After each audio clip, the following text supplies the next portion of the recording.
Place au Club Culture d'Europe 1 Matin, le livre du jour. Nicolas Caro, on commence par vous. C'est un voyage en format poche.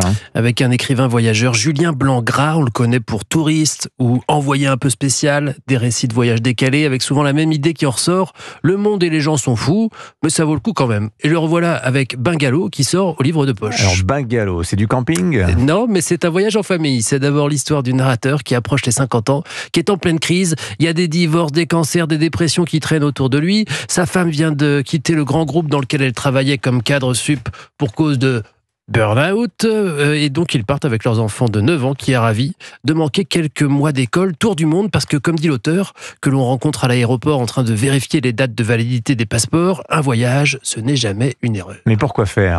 C'est la question que tout le monde leur pose, et c'est la première question qu'a posée la femme au narrateur d'ailleurs, parce qu'elle est plutôt branchée sécurité de l'emploi.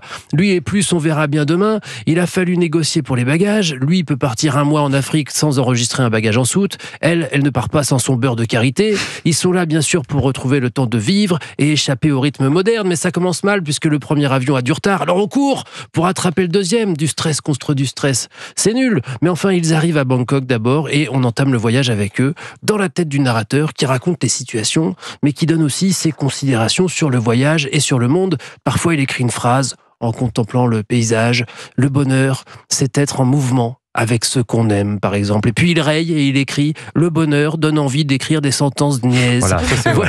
C'est un livre entre le récit et le roman avec un écrivain voyageur qui ne se prend pas au sérieux.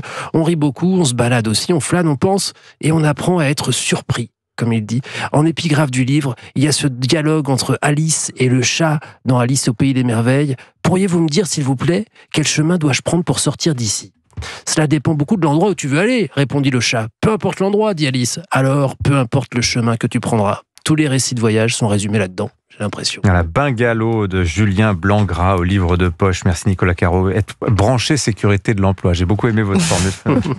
La sortie Europe 1 de la semaine, à présent Olivier Benkemoun au Grand Palais à Paris pour découvrir une expo intitulée Euphoria, Art is in the Air. Oui, et dire que cette expo est gonflée, c'est le au minimum. Voilà, il y a des ballons partout, des milliers de ballons, des centaines de ballons accrochés à la structure Eiffel en acier du Grand Palais.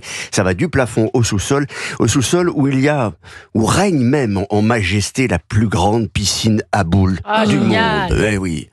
Une mer de bulles noires, la température est pile. C'est une impression extraordinaire avec en plus un plafond avec des boules plus grandes. Donc on est ailleurs, on est dans un autre monde.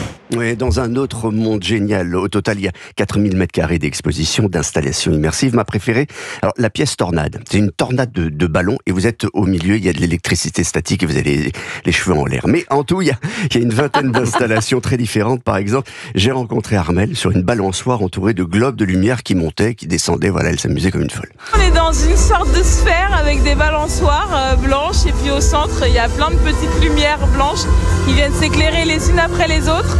Je trouve ça gonflé. non, vraiment, c'est hyper interactif. On s'amuse et en plus, on peut faire des super photos. On peut surtout faire des super photos. Ça fait partie de la visite. Ouais, le concept de l'exposition, j'ai pas bien compris en réalité, mais ça revient. Non, c'est quoi ? C'est des ballons. C'est juste des ballons. Des ballons partout. Des ballons c'est partout. italien en tout cas. C'est immersif. Voilà, vous avez des installations. C'est artistique. C'est signé de l'équipe italienne du Balloon Museum. Il n'y a rien à voir avec notre musée de l'air. Et ils font appel à des artistes, des artistes reconnus, comme le japonais Murakami. Lequel ? Qui a imaginé un Murakami, qui a imaginé un arbre à bulles de savon qui, lorsqu'elle touche le sol ou votre main, se transforme en gaz, par exemple. C'est assez magique. Là, vous avez l'image ou pas ? Ouais. Oui, je regarde. En fait, c'est à la fois de l'art et c'est à la fois ludique. Je trouve qu'il faut redonner de la joie dans nos musées. Et là, on en est là. Et c'est super. Et il y a vraiment des propositions artistiques fortes. Et certaines, d'autres, effectivement, un peu plus ludiques, un peu plus peut-être pour les enfants. Et si c'est par ça qu'ils peuvent découvrir l'art contemporain, bah tant mieux finalement. La bulle, c'est de l'art. Ah oui, et ça, c'est très bulle, impressionnant. c'est C'est les bulles de gaz là, qui tombent au sol. C'est vrai que c'est assez joli. Donc, c'est de l'art. Non, c'est très très beau. C'est très joli. Andy Warhol et Jeff Koons ne vous diraient pas le contraire. La bulle, c'est de l'art. Et si vous vous interrogez, le premier objet gonflable de l'histoire a été imaginé par qui ? Par Léonard de Vinci. Ah oui, j'allais vous le proposer. Siècle, voilà. C'était, et vous savez ce que c'était ? La bouée de sauvetage. Exactement.